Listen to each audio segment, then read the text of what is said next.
Encore une fois, shalom, shalom tout le monde. C'est toujours votre serviteur, le pasteur bienvenu, Massia,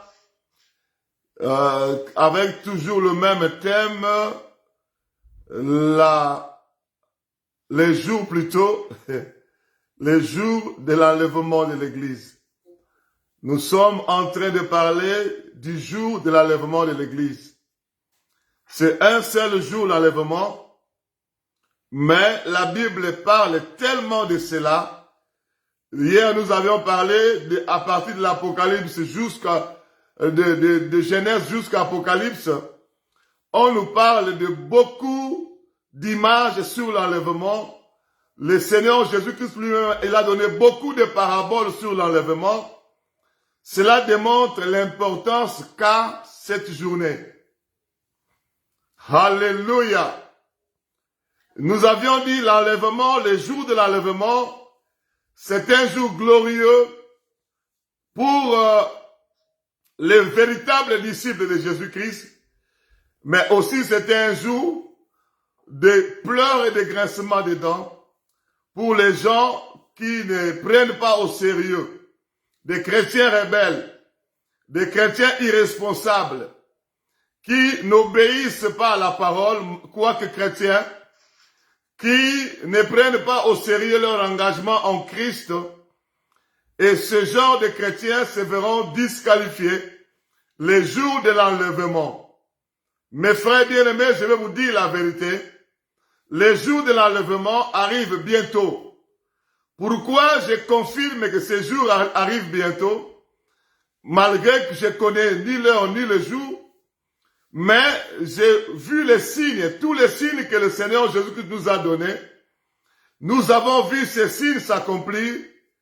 Et l'accomplissement des signes du temps de la fin m'amène, moi, à conclure que le Seigneur revient très bientôt même.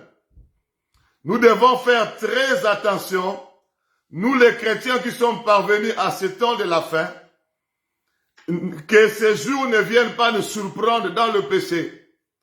Que ces jours ne viennent pas nous surprendre dans la suire. Que les jours de l'enlèvement ne viennent pas nous surprendre dans les iniquités. Car la Bible dit rien de souillé ni d'impur n'entrera dans le royaume. Mon frère, ma sœur, nous avons accepté Jésus-Christ de Nazareth, c'est bien. Mais nous devons également nous préparer parce que l'enlèvement, on s'y prépare pour y aller. Dans le livre de Matthieu chapitre 24, verset 44 nous dit, « Vous donc aussi tenez-vous prêts. Pour les jours de l'enlèvement, nous devons nous tenir prêts. » Ça veut dire quoi? Nous devons nous préparer. L'enlèvement, on s'y prépare pour y aller. On ne peut pas dormir sous son oreiller, spirituellement, dormir dans le péché, dormir dans les iniquités et penser que, quoi qu'il en soit, je monterai le jour de l'enlèvement. Sorry, je vais vous dire ceci. Tel que le Seigneur m'a révélé, les jours de l'enlèvement, beaucoup de chrétiens, beaucoup de serviteurs de Dieu, ne prendront pas part à l'enlèvement. Ce n'est pas moi qui le dis, mais c'est d'abord lui-même le Seigneur qui l'a dit. Il dit, l'avènement du Seigneur, le jour de l'enlèvement, ça sera comme au temps de Noé.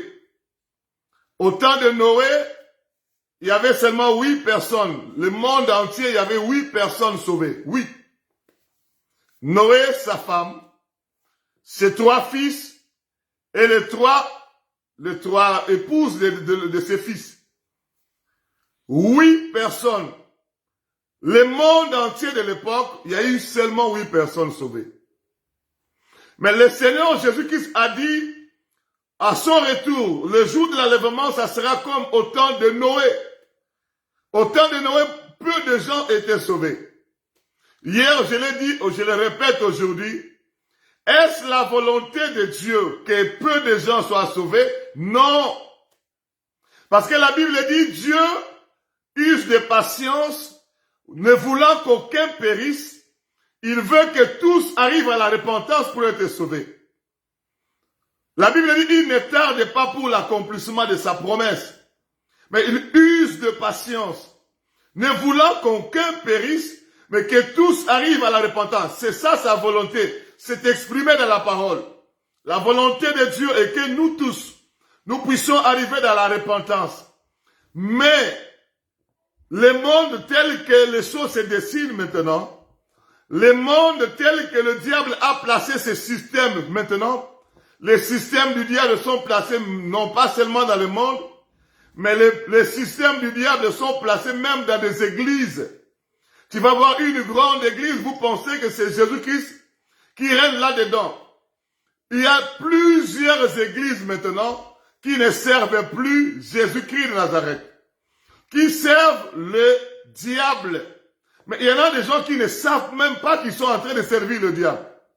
Il y en a qui savent qu'ils sont en train de servir le diable, mais ils ont fait des alliances avec Satan en contrepartie des richesses, de la gloire, en contrepartie de je sais quoi, la renommée sur la terre. Je vais vous dire la vérité dans le nom de Jésus-Christ. De la même manière, ce fut le cas au temps du prophète Élie. La Bible dit, les prophètes de l'Éternel sont allés faire alliance avec Jézabel. Les prophètes de l'Éternel sont allés servir Baal et Astarté. Mais ils étaient appelés, choisis, établis par l'Éternel. Nous sommes comme au temps d'Élie. Beaucoup de ceux qui étaient appelés, beaucoup de ceux qui étaient établis par Dieu ne supportent plus la parole, ne supportent plus la vérité. Ils sont allés suivre les doctrines du diable. Et pourtant la Bible dit, la foi vient de ce qu'on entend. Et ce qu'on entend vient de la parole de Christ. Il n'y a que la parole de Christ qui peut communiquer la foi. Mais si, dans ce temps de la fin, le diable a réussi à introduire les doctrines des démons, 1 Timothée chapitre 4 verset 1 nous dit, je vais vous lire ce verset-là. Dans 1 Timothée chapitre 4 verset 1, nous sommes au temps de la fin et les enfants de Dieu doivent comprendre bien les stratégies du diable mises en place pour disqualifier certains enfants de Dieu dans la course du salut. Dans 1 Timothée chapitre 4, verset 1er, la Bible dit ceci. Mais l'Esprit dit expressément que dans le dernier temps, le Saint-Esprit dit, dans le dernier temps, quelques-uns abandonneront la foi pour s'attacher à des esprits séducteurs et à des doctrines des démons. Mon frère, ma soeur, pourquoi je dis que c'est difficile actuellement dans ce temps de la fin de rester du côté de la vérité? C'est difficile maintenant dans ce temps de la fin d'avoir la foi. Même lui-même, le Seigneur a dit, lorsque le Fils de l'homme reviendra sur la terre, trouvera-t-il la foi? Il a posé la question. Mais pourquoi le Seigneur Jésus-Christ qui est Dieu, qui connaît tout, il pouvait se poser cette question? Il dit, lorsque le Fils de l'homme reviendra sur la terre, trouvera-t-il la foi? Parce que c'est difficile maintenant de trouver quelqu'un avec la foi véritable. Parce que la foi véritable vient de la parole de Christ. Or, dans ce temps de la fin, la Bible dit dans 1 Timothée chapitre 4, plusieurs abandonneront la foi. Pourquoi? Parce que la parole véritable, la doctrine de Jésus-Christ n'est plus prêchée du tout. Il n'y a que un petit nombre de serviteurs à travers le monde qui prêchent véritablement la doctrine de Christ, qui prêchent véritablement la parole de Christ, qui communiquent la foi. La foi vient de ce qu'on entend. Et ce qu'on entend vient de la parole de Christ. Pas les doctrines des démons. Les doctrines des démons que nous avons lues dans 1 Timothée 4, 1, les doctrines des démons ne communiquent pas la foi. Les doctrines des démons viennent plutôt assassiner la foi. C'est pourquoi le Seigneur pouvait dire, lorsque le Fils de l'homme reviendra, trouvera-t-il la foi? Puisque la foi vient de la parole de Christ, puisque la parole de Christ est devenue rare, il n'y a que des doctrines sataniques, de fausses doctrines. Il n'y a que des fausses doctrines et des doctrines des démons. Tu vas voir un pasteur, je l'ai dit et je le répète, avec sa Bible en train de bombarder, ils appellent ça révélation, mais ce n'est pas conforme à ce que Jésus-Christ a donné aux apôtres. Ce n'est pas conforme à la doctrine de Christ. Lorsque Jésus-Christ a enseigné les apôtres pendant 3 ans et demi, à la fin, avant de monter, il a dit, allez, faites de toutes les nations mes disciples, les baptisant. À la fin, il a dit, et enseignez-leur à observer tout ce que moi, Jésus-Christ, je vous ai prescrit. C'est-à-dire, la doctrine de Jésus-Christ que les apôtres ont reçue, c'est cela que Jésus-Christ a prescrit. C'est écrit dans la Bible. Mais il a insisté avant de monter. Enseignez tout ce que moi, je vous ai prescrit.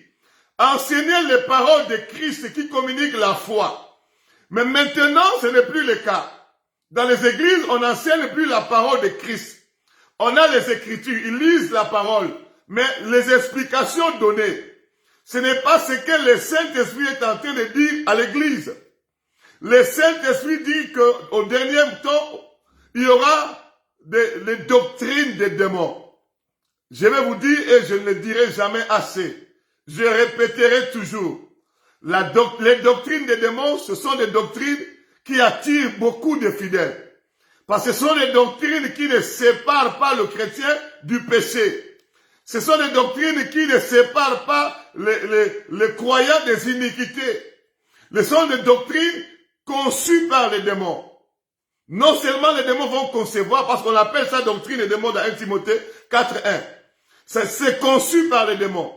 Mais pour véhiculer ces doctrines-là, ce sont les démons qui viendront aider celui qui véhicule les doctrines des démons à le faire avec force, pas force du Saint-Esprit, avec force démoniaque, avec même la puissance démoniaque.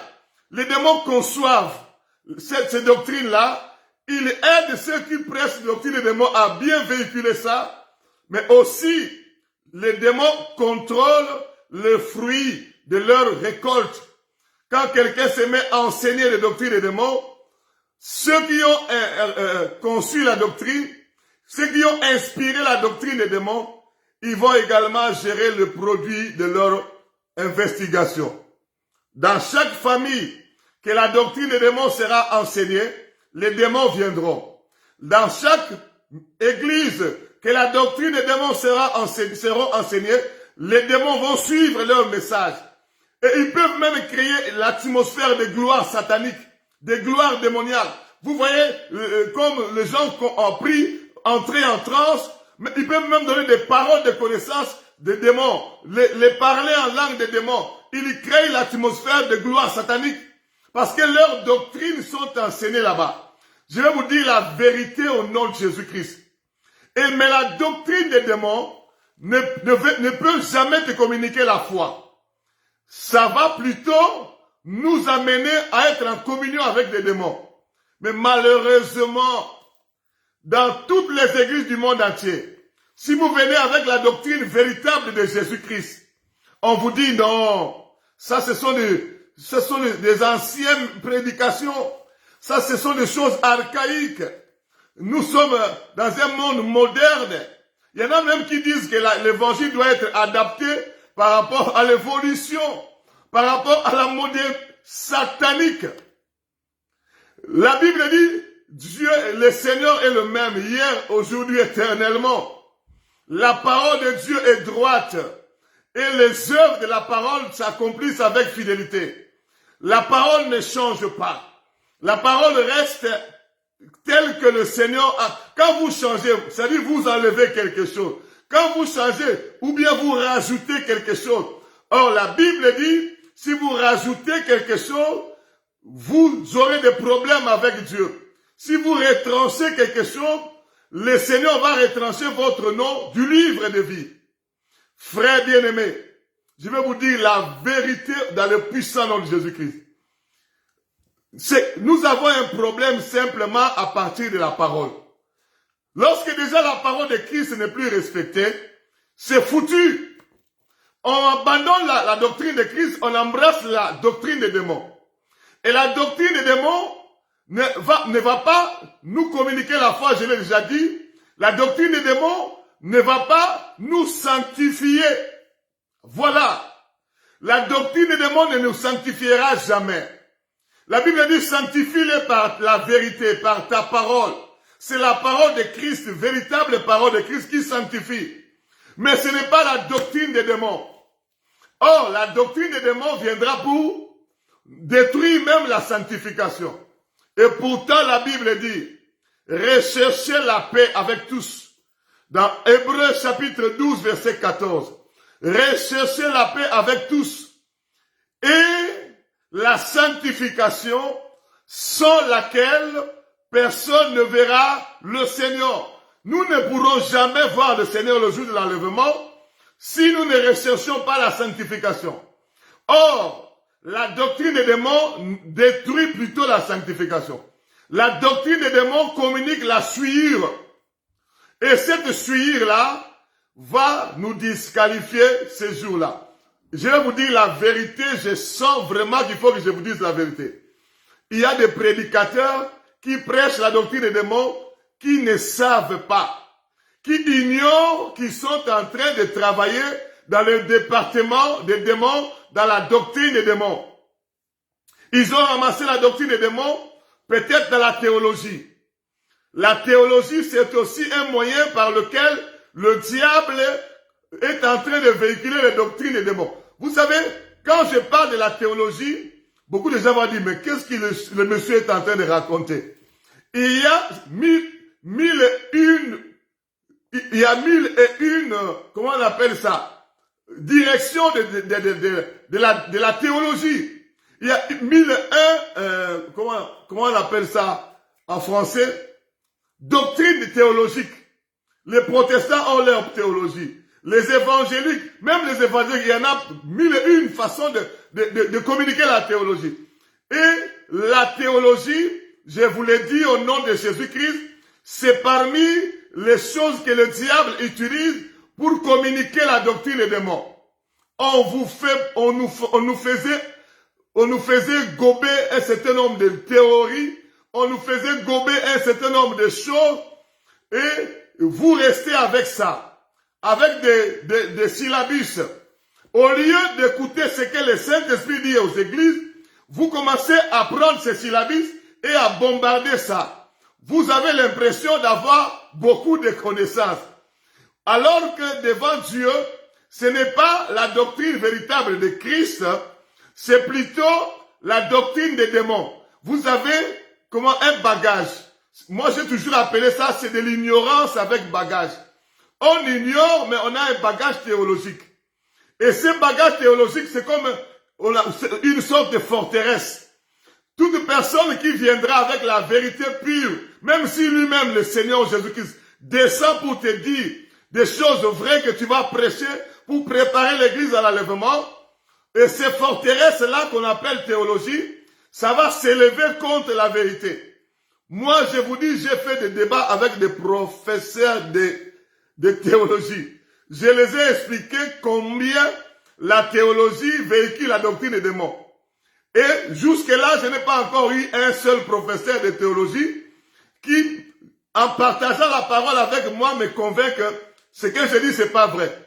Aujourd'hui, je ne vais pas vous dire pourquoi je suis en train de confirmer que la théologie véhicule la doctrine des démons. Parce que l'apostasie, quand on parle de doctrine des démons, en d'autres termes, on appelle ça l'apostasie. C'est-à-dire, on a abandonné la vérité, on est allé dans ce que les hommes ont fabriqué, poussé par le diable. Mon frère, ma soeur, le jour de l'enlèvement, ça sera un jour de gloire, je l'ai dit, pour de véritables enfants de Dieu, mais ça sera également un jour de déception pour des enfants de Dieu qui ont abandonné la vérité, comme la Bible nous dit dans 1 Timothée 4:1, pour aller suivre des esprits séducteurs, pour aller suivre des doctrines des démons. Et pourtant la Bible dit, la vie et la mort sont au pouvoir de la langue. Mais si la langue de ton pasteur, la langue de ton prophète, la langue de ton évangéliste, de ton apôtre, est en train de véhiculer les doctrines des démons, c'est la mort qui sort là. Mais et pourtant la parole véritable de Jésus-Christ, lorsqu'elle est enseignée, elle est esprit et vie. Ça communique l'esprit de Dieu, ça communique la vie de Dieu. Mon frère, ma soeur, c'est pourquoi le Seigneur a dit, quand le Fils de l'homme reviendra, c'est-à-dire le jour de l'enlèvement, est-ce qu'il trouvera la foi? À l'époque, moi, j'étais choqué quand je lisais ça dans la Bible. Je me disais, mais comment le Seigneur peut dire ça? À son époque, il n'y avait même pas encore la Bible. Parce que on n'avait pas encore constitué la Bible. Mais maintenant, il y a la Bible. Mais maintenant, la Bible est traduite dans plusieurs langues à travers le monde. Mais comment le Seigneur pouvait se poser la question si il trouverait la foi à son retour? Mais à l'époque, j'étais encore un bébé spirituel. Mais quand Dieu m'a aidé pour grandir dans la foi, j'ai compris que le Seigneur avait raison. Parce que les doctrines des démons dans ce temps de la fin ont inondé plusieurs églises. Quand nous faisons des conférences, nous allons en mission avec des missionnaires avec qui nous travaillons. Et quand on commence à démontrer ces choses, nous pouvons nous retrouver avec 300 pasteurs, avec 200, avec 400 pasteurs. Personne ne réagit. On leur démontre comment les doctrines des démons ont pris place dans nos églises. On leur amène à la véritable parole. La parole que le Seigneur Jésus-Christ a donnée aux apôtres et que la parole que les apôtres ont donnée à l'église. Et cette parole-là est devenue de plus en plus rare. Cette parole-là n'est plus aimée. Ça devient de plus en plus impopulaire. Quand tu commences à parler beaucoup de la repentance, dans son vrai sens, et tu n'auras pas beaucoup d'amen, tu n'auras pas beaucoup d'acclamations, tu n'auras pas beaucoup de sourires. Beaucoup de prédicateurs ont dit, mais puisqu'il n'y a pas d'amen, puisqu'il n'y a pas de sourires, puisqu'il n'y a pas d'offrande quand on prêche la véritable parole, vaut mieux prendre la direction de la fausseté. Dans la fausseté, tu vas voir les gens soulever des chaises. Dans la fausseté, tu vas voir les gens crier. Dans la fausseté, tu vas voir des gens commencer à danser. Mais quand on prêche la véritable parole, il y a des gens qui se fâchent. Il y a même des gens qui quand ils voient seulement le pasteur bien venir en train de prêcher comme ça, ah, celui-là, il va encore parler de la repentance. Et puis, il sort du live. Mais toi, ne sors pas. Reste là parce que la parole véritable, c'est comme le médicament pour guérir la maladie. Même si c'est amer, consomme seulement. Ça va guérir la maladie. Et tu seras guéri. Et tu seras préparé pour le ciel. Alléluia. Je suis en train de dire Alléluia. Amen. La Bible nous dit ceci. Écoutez. La Bible nous dit ceci. Recherchez la paix avec tous. Et la sanctification sans laquelle personne ne verra Dieu. Et le jour de l'enlèvement, si tu ne recherches pas déjà la paix avec tous, et si tu ne recherches pas la sanctification, tu ne verras pas Dieu. Or, la sanctification, la vraie sanctification, exigée pour le jour de l'enlèvement, c'est écrit dans la parole, dans le livre de 1 Thessaloniciens, chapitre 5, au verset 23. 1 Thessaloniciens, chapitre 5, au verset 23. Là où la véritable sanctification, celle exigée pour le jour de l'enlèvement, est écrite dans la Bible. Je répète 1 Thessaloniciens, chapitre 5, verset 23. Je vais lire au nom de Jésus-Christ. Que le Dieu de paix vous sanctifie lui-même tout entier. Et une sanctification tout entière. Et que tout votre être, l'esprit, l'âme et le corps soient conservés, irréprochables, lors de l'avènement de notre Seigneur Jésus-Christ. Lors de l'avènement de notre Seigneur Jésus-Christ, nous devons avoir la sanctification qu'il faut. 1 Thessaloniciens 5, 23 nous montre le niveau de la sanctification exigé pour entrer dans le royaume. Le niveau de la sanctification exigé pour rencontrer le Seigneur. Il dit que le Dieu de paix vous sanctifie tout entier. Lui-même, Dieu est en train de sanctifier son Église maintenant. C'est lui qui le fait. Il sanctifie son Église tout entier. C'est pourquoi il est en train de mettre sa parole dans la bouche de ses serviteurs pour parler de la vraie repentance, de la repentance totale qui nous amène également dans la sanctification totale. C'est pourquoi lui-même, j'ai suivi aux États-Unis, dans une université, je ne sais pas, jusqu'aujourd'hui, ça continue. Les étudiants étaient en train de prier. Et du coup, le ciel s'est ouvert, le Saint-Esprit est descendu, même jusqu'aujourd'hui, la prière qui devait faire 3 heures du temps, c'est maintenant plus d'une semaine. Les gens ne quittent plus la salle. Même si vous rentrez, il y a d'autres personnes qui viennent. Il y a des miracles qui s'opèrent. Il y a des guérisons qui s'opèrent. Il y a des conversions qui s'opèrent. C'est-à-dire, Dieu est en train de préparer son Église à l'enlèvement. Dieu est en train de préparer ses enfants à la rencontre avec le Seigneur Jésus-Christ. Dieu est en train de sanctifier son Église. Mais il ne va pas sanctifier l'Église à moitié. Il va sanctifier totalement. Une sanctification totale. Celle qui est exigée pour les jours de l'enlèvement. Il a dit, l'être, tout votre être, l'esprit, l'âme et le corps. La sanctification dans ces 3 parties de l'homme, dans l'esprit, dans l'âme et dans le corps. Et c'est la sanctification que nous avons jugé bon, enseigné à l'église. Et c'est la sanctification que la majorité d'églises ne veut pas entendre. Même les grands pasteurs connus mondialement, même les grands pasteurs qui ont des avions privés, si vous venez avec cette sanctification-là dans leur église, on peut vous prendre le micro. Il faut arrêter avec ça. Ils sont sanctifiés à leur manière. Ils ont leur théorie de sanctification. Or, la sanctification qu'il faut, c'est la sanctification de l'esprit, de l'âme et du corps. Frères bien-aimés, non seulement nous devons être sanctifiés dans ces 3 parties de l'homme, nous devons également être conservés. Je me sanctifie dans ces 3 parties et je suis conservé comme ça jusqu'à l'avènement. Je suis sanctifié et conservé. Nous devons conserver cette sanctification-là jusqu'à l'avènement du Fils de l'homme, jusqu'à l'avènement de Jésus-Christ, qui nous trouve sanctifiés et conservés. Et c'est toi que le Seigneur reviendra chercher.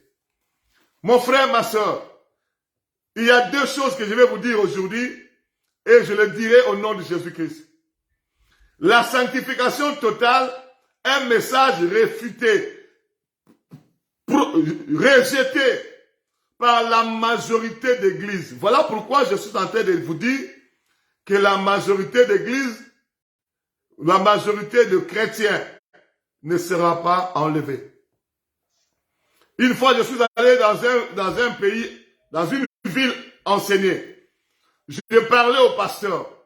Il y a un pasteur qui est venu me voir. Il dit, pasteur, Si moi, pasteur, je veux me sanctifier totalement, l'esprit, l'âme et le corps, et ma femme ne veut pas, qu'est-ce que je peux faire?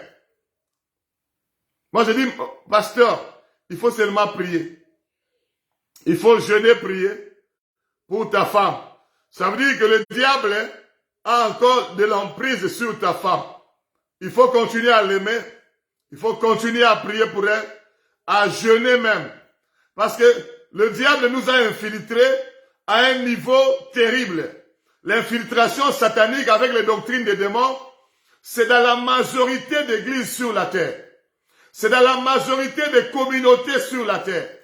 C'est devenu de plus en plus rare de trouver une communauté, une église qui n'est pas infiltrée par les doctrines des démons. Je vous ai promis de vous donner ces doctrines des démons aujourd'hui, mais le Seigneur n'a pas permis. Si Dieu le veut, demain je vais vous donner cette liste de doctrines des démons. Mon frère, ma soeur, et si tu ne te sanctifies pas comme le veut ce jour, tu risqueras d'être surpris. Les jours de l'enlèvement, ceux qui se sanctifient dans leur esprit, dans leur âme, dans leur corps, seront enlevés. Mais toi, tu peux rester avec tes dons, avec ton titre de pasteur, d'évangéliste, de prophète, de docteur, d'apôtre. Ça ne veut rien dire. Sans la sanctification, l'apôtre, tu ne verras pas le Seigneur. Sans la sanctification, le prophète, tu ne verras pas le Seigneur. Sans la sanctification, le pasteur, tu ne verras pas le Seigneur. Sans la sanctification, l'évangéliste, tu ne verras pas le Seigneur. Ce n'est pas le titre qui nous fait entrer le jour de l'enlèvement, mais c'est la foi que nous avons en Jésus-Christ et la sanctification totale, le niveau de la sanctification exigé pour le jour de l'enlèvement. Parce que la Bible dit rien de souillé ni d'impur n'entrera dans le royaume. Mon frère, ma soeur, il y a des gens qui seront surpris ces jours-là. Et même les gens qui sont morts, la Bible dit le jour de l'enlèvement, les morts en Christ ressusciteront. Et il faut faire la part des choses. Ce n'est pas tous les morts en Christ. Ce n'est pas tous ceux qui avaient reçu Jésus-Christ et qui sont morts. Non. Les morts en Christ dans la sanctification. Parce que quelqu'un peut avoir Jésus-Christ, avoir reçu Jésus-Christ, mais il meurt dans le péché. Il meurt dans les iniquités. Il meurt dans les abominations. Une telle personne qui est morte dans le péché, il n'est pas mort dans la sanctification. Une telle personne ne sera pas ressuscitée le jour de l'enlèvement pour monter. Les morts en Christ sanctifiés, ce sont eux qui vont sortir, ressusciter avec les vivants en Christ sanctifiés. Ce n'est pas tous les vivants en Christ qui monteront. D'autres vivants en Christ qui ne sont pas sanctifiés resteront. Je vais vous dire la vérité parce que la Bible a déjà dit, sans la sanctification, personne ne verra le Seigneur. Est-ce qu'il y a-t-il des enfants de Dieu qui ont reçu Jésus-Christ et qui, malgré qu'ils ont reçu Jésus-Christ, se suivent dans le péché? Il y en a. Il y a même la majorité d'enfants de Dieu qui, malgré qu'ils ont reçu Jésus-Christ, malgré qu'ils parlent à d'autres langues, malgré qu'ils prophétisent, malgré qu'ils prêchent, qui vivent dans les iniquités, ils sont plus nombreux que les enfants de Dieu qui sont mis à part, sanctifiés pour le Seigneur. Mon frère, ma soeur, je vais te dire la vérité. Nous devons servir Dieu avec crainte et tremblement. Nous devons finir notre course dans la sanctification. Nous ne devons pas finir la course dans la suivre. Lorsque tu finis ta course dans la suivre, tu es mort dans la suivre, tu ne seras pas ressuscité le jour de l'enlèvement pour monter. Tu vas te retrouver dans le séjour des morts en train de brûler.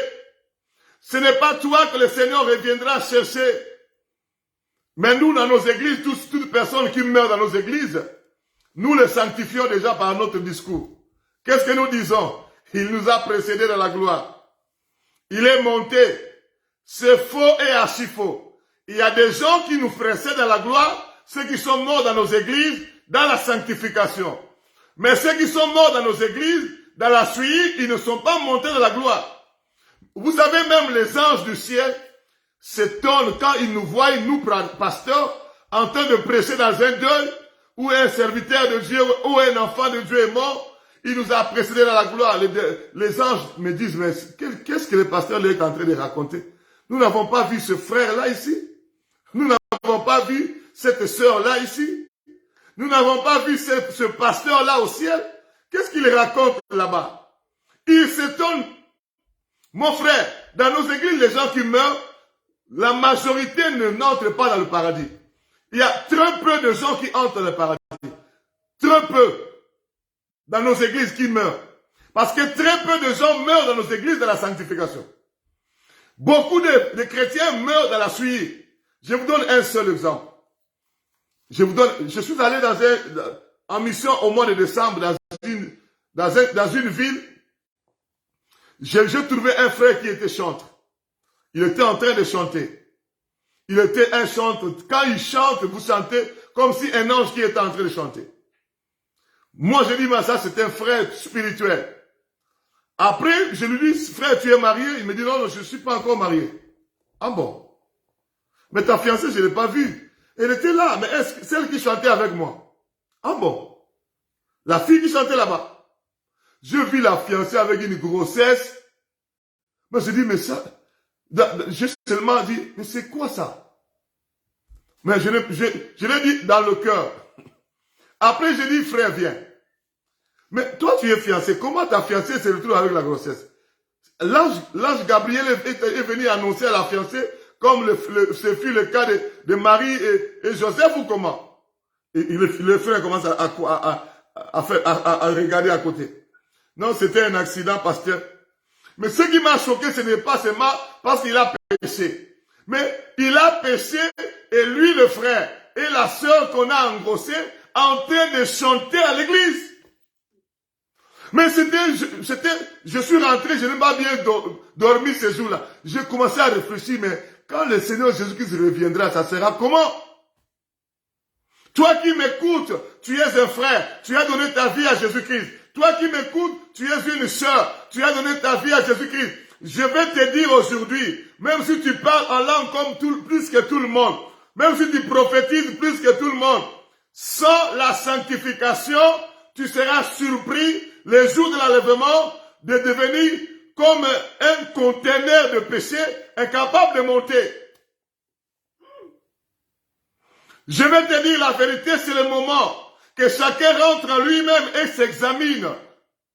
Examine ton corps, examine ton âme, examine ton esprit. Est-ce qu'il n'y a pas des iniquités là-bas dedans? S'il y en a, c'est le moment de se repentir. C'est le moment de laver ta robe par la repentance totale, la repentance profonde. C'est le moment.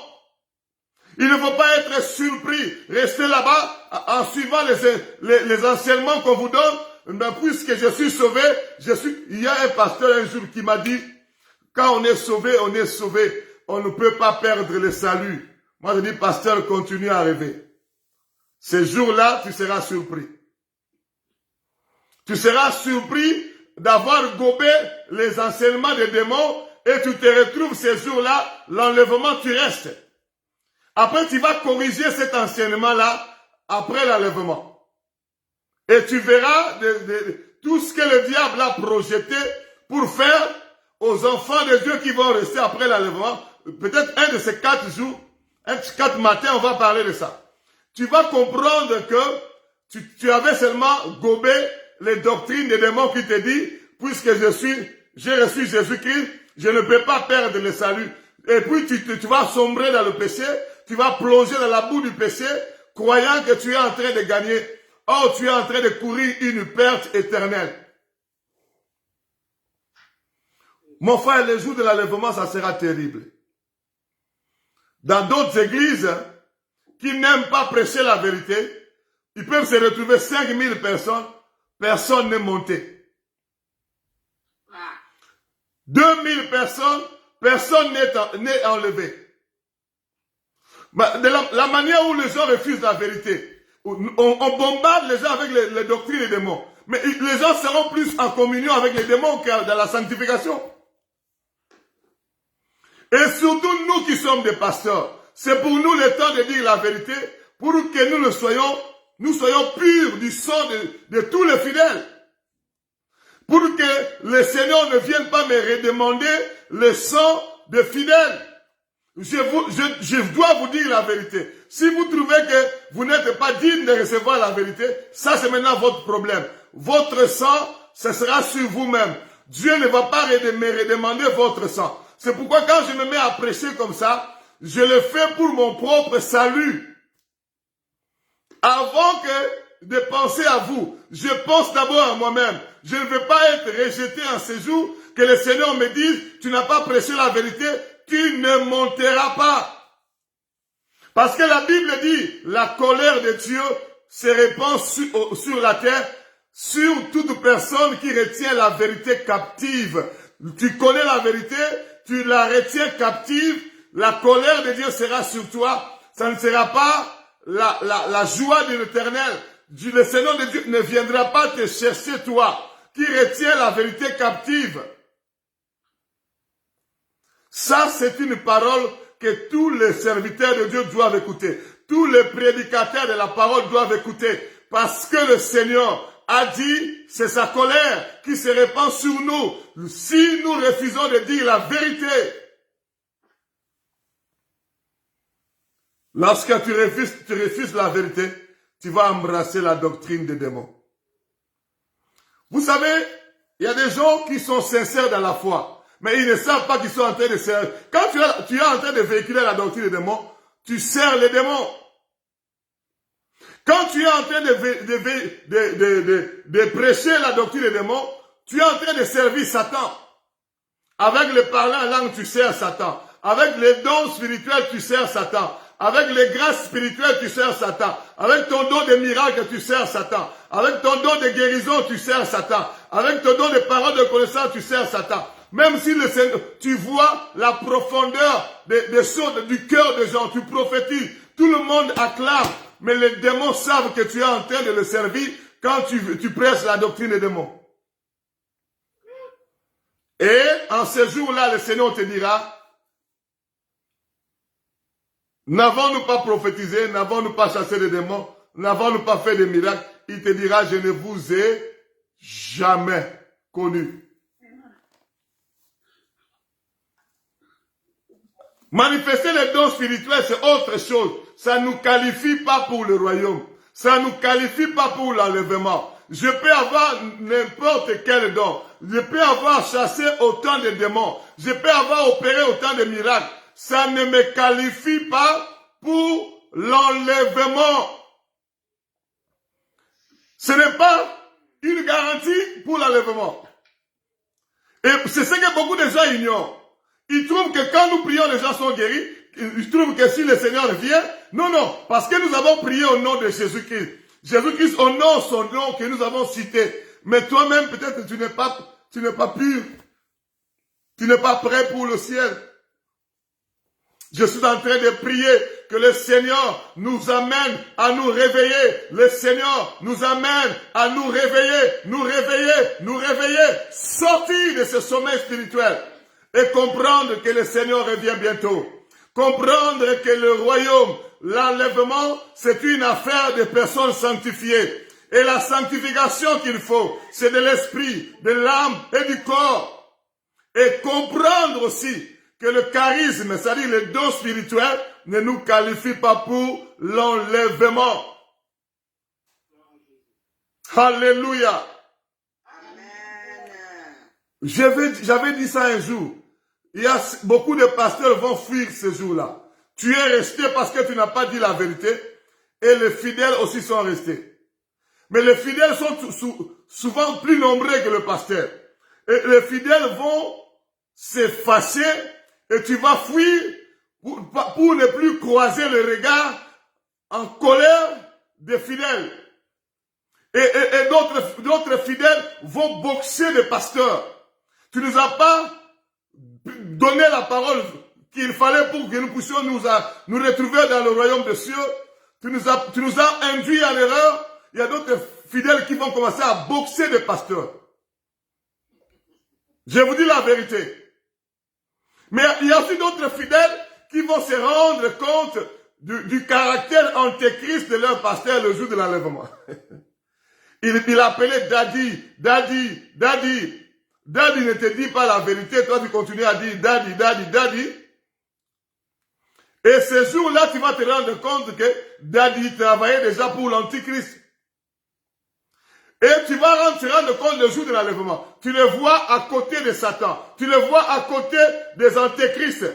En train de rigoler pour vous avoir fait passer le temps pour rien. En train de rigoler pour vous avoir induit en erreur. Tu vas dire Daddy du côté de Satan. En train d'attendre du côté des gens qui vont commencer à persécuter les chrétiens restés. Je prie que tu puisses te réveiller avant qu'il ne soit trop tard. Je prie que tu puisses te réveiller avant qu'il ne soit trop tard. Avant que tu puisses te rendre compte que le pasteur que tu appelais Daddy, il était plutôt le serviteur de l'antéchrist. Je suis en train de prier. Tel que vous me voyez là, je suis un serviteur peut-être inconnu. Mais le Seigneur me connaît. Il m'a envoyé pour préparer l'église à l'enlèvement. J'ai été 3 fois empoisonné. 3 fois. À cause de cet évangile-là. 3 fois. Et la 3e fois, on m'a empoisonné avec les 2 autres missionnaires. On était 3 pasteurs. On nous a empoisonnés, nous 3, au même moment. Et en mission évangélique, nous nous sommes rendus compte que nous sommes déjà empoisonnés parce qu'un parmi nous a commencé à vomir, à faire la diarrhée. Et finalement, c'était comme une sorte d'alerte. On a commencé à chercher de voir les solutions. Et on a appelé un médecin. Il a dit, il y a quels symptômes? Il vomit. Est-ce que c'est quelle couleur? Est-ce qu'il fait la diarrhée? Non, ça doit être le poison. Est-ce que vous avez fait le test de poison? Nous avons dit non. Essayez un peu de faire. Il a fait le test empoisonné. Le 2e pasteur a fait le test empoisonné. Ils sont venus me voir dans ma chambre. Pasteur, à 5 heures du matin. Pasteur, bienvenue, nous avons un problème. Nous sommes empoisonnés. Moi, j'ai commencé même à rigoler. Arrêtez. Empoisonné comment? Qu'est-ce que nous avons fait? Donc, en attendant, pasteur, toi aussi, tu dois faire le test. Je fais le test comme ça, moi aussi empoisonné. Je dis, mais c'est quoi? C'est qui? C'est quoi? Ça vient d'où? Est-ce que les gens de l'hôtel? Est-ce que les gens qui nous ont invités? Est-ce qu'on ne comprenait pas? Mais par la grâce de Dieu, il n'a pas voulu que nous puissions mourir. Il a enlevé, le Seigneur Jésus-Christ a enlevé lui-même le poison. Jusqu'à aujourd'hui, nous sommes vivants. Nous trois, nous sommes vivants. Et nous continuons à apprécier Jésus-Christ. Pourquoi le diable voulait nous tuer? Parce que le message que nous donnons embête ce monde. Parce que le message que nous donnons est en train de déranger ses plans. Le véritable enfant de Dieu, la Bible dit, mes brebis entendent ma voix et ils me suivent. Les véritables brebis du Seigneur, lorsqu'ils écoutent cette parole-là, ils ne disent pas cette parole est dure. Ils disent, à qui irions-nous? Nous suivons Jésus-Christ, c'est toi qui as la parole de la vie. Ils voient Jésus-Christ qui parle par nos bouches et ils le suivent. Mon frère, ma soeur, je suis en train de prier que tu sois arraché, tu sois libéré de toute emprise des démons qui sont venus dans ta vie par les doctrines des démons que tu as ramassées sur Internet. Surtout sur Internet. Si tu es fatigué, tu commences à chercher les messages. Là, tu trouveras certainement les doctrines des démons. Parce qu'il y en a plein là-bas. Mets-toi sur tes genoux, prie Dieu qui t'oriente. Le serviteur qui te met sous ses pieds, reste là. Reste là. Parce que quand Dieu te dit reste avec ce serviteur, Dieu va te nourrir au travers sa bouche. Vous savez, les brebis qui sont souvent dévorées par les loups, ce sont des brebis qui s'écartent du troupeau. Hein. Il va s'aventurer quelque part. Ce sont souvent des brebis qui sont dévorées. Parce que si tu es vraiment au milieu du troupeau, le berger est là. avec sa houlette et son bâton, l'ours ne peut pas venir. Le loup, il va avoir peur du berger. Et puis le berger va se battre contre le loup. Comme David faisait, il dit, je paissais le troupeau de mon père. Lorsque le lion venait, je courais, je déchirais le lion pour arracher la brebis. Le véritable berger se bat pour défendre ses brebis. Mais quand tu n'es pas dans le troupeau, tu t'écartes du troupeau, tu vas chercher à brouter ailleurs. Ce sont de telles brebis qui sont dévorées. Je t'en supplie, si Dieu te donne un véritable serviteur, qui craint Dieu et qui te donne la véritable parole, qui te nourrit, qui te prépare pour le royaume, sans mélange, sans levure dans ce pain-là, qui est la parole véritable, reste là. Il ne faut pas suivre ce que tu vois à gauche et à droite, parce que tu ne sais pas. Quelqu'un peut ouvrir la Bible après de parler. Il est en train de te communiquer la doctrine des démons. Il est en train de t'amener en communion avec les démons. Il est en train de souiller ton esprit, ton âme. Il est en train de souiller ta vie. Il est en train de détruire la sanctification, le peu de sanctification que tu avais en toi. Et pourtant, la Bible dit que celui qui est saint se sanctifie encore. Mais les doctrines des démons ne t'amèneront pas à te sanctifier encore. Les doctrines des démons t'amèneront plutôt à t'essuyer encore. Et ces jours-là, il y aura beaucoup d'accidents les jours de l'enlèvement. Parce que si un chauffeur sanctifié monte, son véhicule reste sans chauffeur. Imaginez vous-même la suite. Si le pilote de l'avion était un frère sanctifié, ou bien une sœur sanctifiée, il monte. Imaginez vous-même la suite de l'avion. Le train, le tram, les bus, si le chauffeur était véritablement sanctifié, il monte. Imaginez vous-même la suite. Il y aura des accidents, il y aura des carambolages, il y aura je ne sais quoi, il y aura beaucoup de cas de morts. Il y aura beaucoup d'accidents. Des gens vont se déchirer. Les pompiers même seront débordés ces jours-là. La police débordée, les hôpitaux débordés. C'est un peu comme nous voyons avec le tremblement de terre. Hein. On n'a même plus là où on peut mettre les malades. C'est un peu ce que vous voyez là en Syrie, c'est un peu ça. Ce que vous voyez en Turquie. Il y a des malades, on ne sait plus là où les mettre. Un hôpital même s'écroule. Mais vous ne savez pas là où les amener. On les traite à même le sol. Ça sera des choses comme ça les jours de l'enlèvement. Mais toi, tu as passé toute ta vie avec la Bible. Tu as passé toute ta vie en prêchant la parole. Tu as passé toute ta vie en jeûnant, en priant. Tu es allé sur les montagnes, sur les collines. Mais pour que ces jours-là, tu puisses rester à cause je ne sais quoi, je prie que rien ne puisse te séparer de l'amour de Dieu. Je prie que rien ne puisse te séparer de la doctrine de Christ. Je prie que rien ne puisse te séparer de la sanctification totale. Même si les gens se moquent de toi, même si les gens te minimisent, même si les gens te rejettent, reste. La Bible dit, si l'esprit de celui qui domine s'élève contre toi, ne quitte pas ta place. Ne quitte pas ta place. Ta place, c'est dans la sanctification. Ta place, c'est dans la sanctification. Ta place, c'est dans la sanctification. Ce que Dieu veut pour toi, c'est la sanctification. Et cette sanctification-là, c'est total, l'esprit et l'âme et le corps. Même si les gens se moquent de toi, ils vont envier. Ils vont envier ta position après l'enlèvement. Vous voyez comme le riche a envié la position de Lazare. Le riche est mort, Lazare aussi est mort. Il regarde comme ça, il voit Lazare dans le sein d'Abraham. Le riche se retrouve en train de brûler. Lui qui avait une position aisée sur la terre, il commençait à envier la position de Lazare, dans la paix, dans la félicité. Les gens qui se moquent de toi aujourd'hui, ils envieront ta position. Ils vont dire, ah, si j'étais à la place de l'autre. Ils vont regretter le fait d'avoir rejeté la vraie parole. Ils vont regretter le fait d'avoir critiqué la vraie parole. Ils vont regretter amèrement. Et si tu es là et que tu écoutes la voix de Dieu par ma bouche, je prie que le Saint-Esprit ne te laisse pas tranquille. Je prie que le Saint-Esprit t'amène encore de la profondeur, que tu vois ces jours-là, qu'il te montre même l'enlèvement, comme il nous a montré nous aussi.